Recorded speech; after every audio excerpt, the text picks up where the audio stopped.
All right, get used to seeing Nikolas Cruz quite a bit. It's one of the rare times the perpetrator behind a mass shooting or mass killing, period, has survived, either because in most cases the killer kills himself or is killed by police on the scene. It's not the case here. Let's go to Kansas Republican Secretary of State Chris Kobach.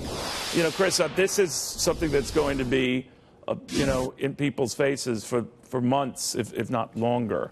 And I'm wondering what comes of it, because it's going to remind people again and again of all the indicators and clues that were missed. Now, the president has been saying a lot of that has to do because the FBI was distracted with a Russia investigation that so sidelined it that it was not able to look for danger signals or connect dots like this kid. What do you think? I think it's interesting, over the next few months and perhaps even years, we're going to be acquainted with all kinds of criminal procedural rules of the Florida court system because, as you say, we have the shooter alive and he's going to be prosecuted.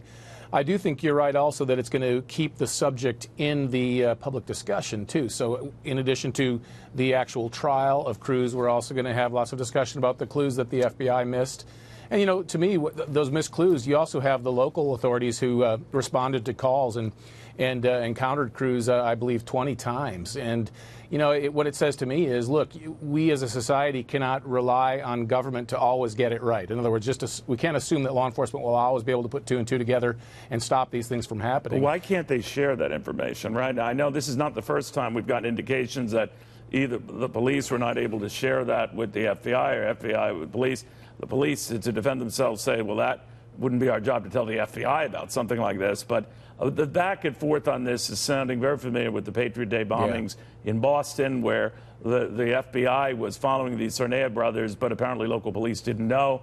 You and I are familiar with the 9/11 fallout, where the whole government institutions, the CIA and the FBI, weren't talking to each other. This same thing goes back to the Kennedy assassination and who knew what and when. Keeps happening, keeps happening. What do you think?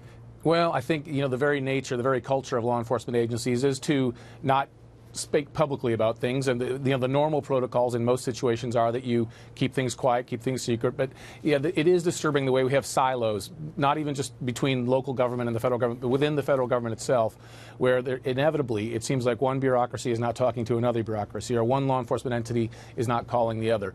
It's true they aren't legally required to, but it's common sense that they probably should have, especially as we now play Tuesday morning quarterback and we look at this. All right, Chris Kobach, thank you very much.